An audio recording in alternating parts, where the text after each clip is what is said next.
I was going to have some fun with the intro. Have you thought about that? Why don't you start off, since you're always better at intros than I? Thank you. It's taken you 5 years to get to this realization. No, not at all. I've always said that. Okay. And this It's is our taken first... you 5 years to listen well enough to be able to actually hear me. What when do you I mean talk. it's taken me 5 years to get to the point when I learn enough to be able to say that? Right? This is all on camera. See? I know, okay, I here we know. go. Okay. So, this And is... since I'm the editor, we'll decide who's going to do what. So Okay. you're the editor, huh? Bob, you're on. Finally. So today is Friday the 25th of February, and we are here at the Phoenix International UFO Congress, and it's our great pleasure once again to be meeting with our old friend Bob Dean. And I have this feeling that he may be an older friend than just 2 or 3 years. Who knows?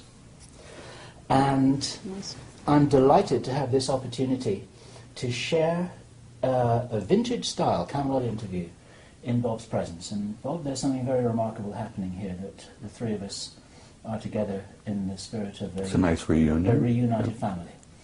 And I'm genuinely delighted to be here. So I'm Bill Ryan from Project Avalon. And I'm Carrie Cassidy from Project Camelot, and we are also both from Project Camelot. An interesting dichotomy. Things get pretty complicated, you know. No doubt about it. So, Bob, the reason we're here with you today is because you made some comments on the stage that I want to challenge you on, and I'd also like you to talk a little bit more about a few other topics, okay? And I think that all the time that we've interviewed you, you always keep a few cards hidden. And I would love for you to start to reveal some of those things. And I realize that, you know, you put yourself in danger and other people in danger when you do reveal too much. And so with that in mind, I assume you're going to be as careful as you ever are. I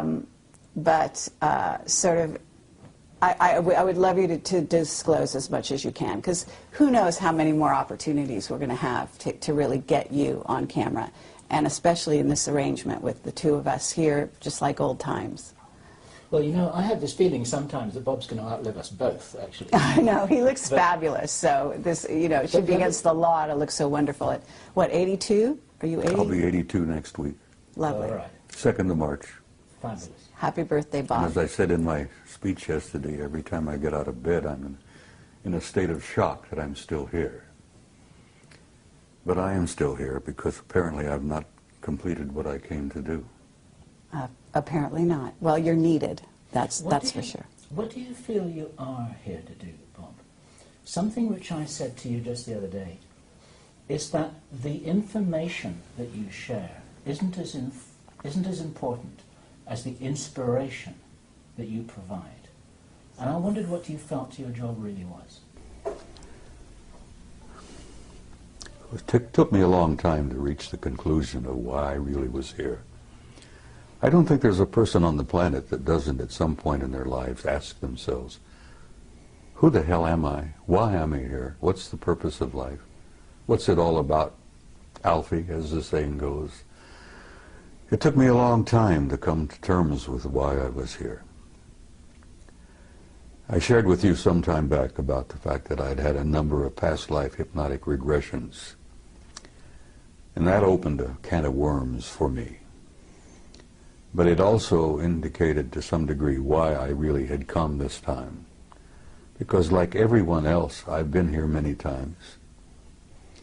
And as both of you know, I'm sure, that the human spirit is infinite, immortal. We incarnate here, we come and go to school. We learn a few lessons, contribute in a small way, in each in our every way. But not many people ever take the time to really sit down and look deeply into themselves. As Yogananda said, self-realization, knowing who and what is living inside this shell that we call a human body.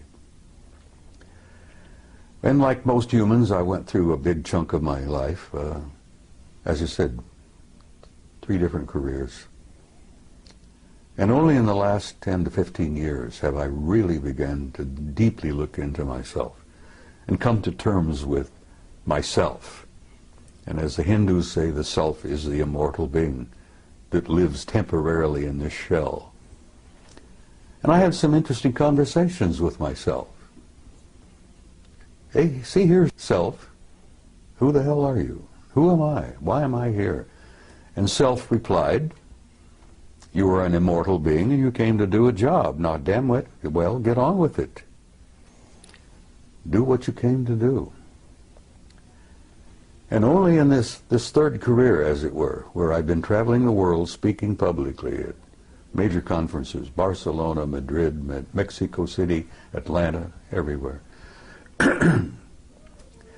The response that I've been getting from people at those conferences, the response I got from people after giving you guys, 3 previous interviews, has literally been overwhelming. Shocked me, really did shock me. And it finally dawned on me that when people come up, give me hugs and kisses, touch me, and tell me that the things that I have said meant so much to them, that apparently my words had triggered something within them that brought something out from inside of themselves. Did it really begin at that point where I began to grasp what my mission had been here?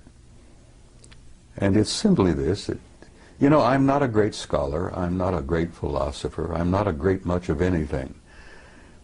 But when I speak to people publicly, here, there, and everywhere, apparently I touch a nerve somehow. And it's almost electric. It's kind of mysterious.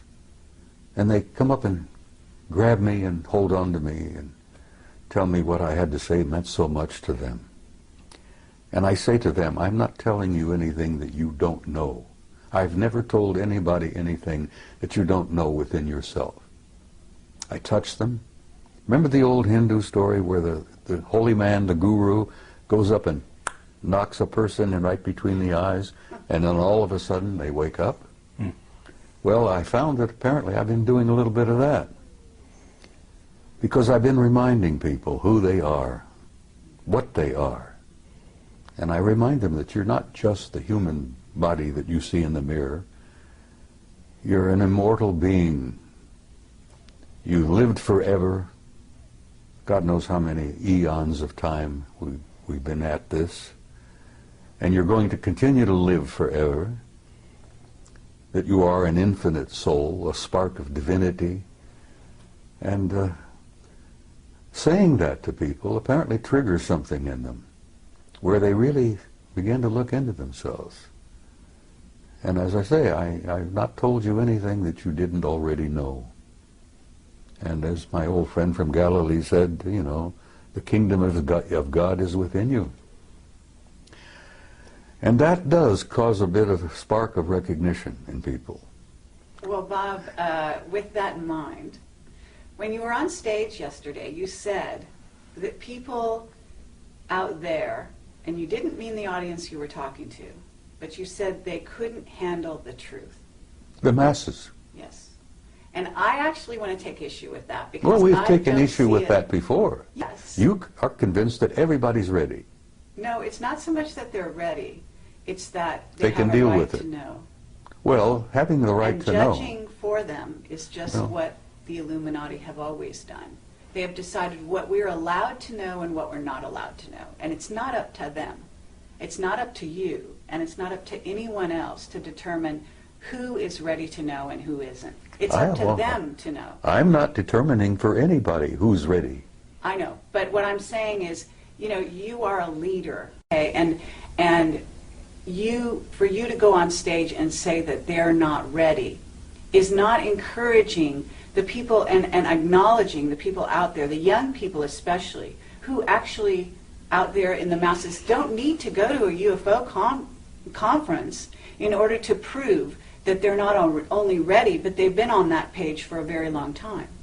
That's why these sci-fi movies are flocked to by the masses around the world. That's why these shows are watched, because not only do they watch them out of curiosity, but they watch them because they remember. Some of them come in at this time, they're coming in, yes, they're coming in with total recall. Yeah. So all I wanted to say to you is that I believe that there are a lot more ready for the real truth than people in the inside, whether it be on the inside from this sector or far in deep in black projects, are willing to give them credit for. Over the last 20 years, I've noticed a change in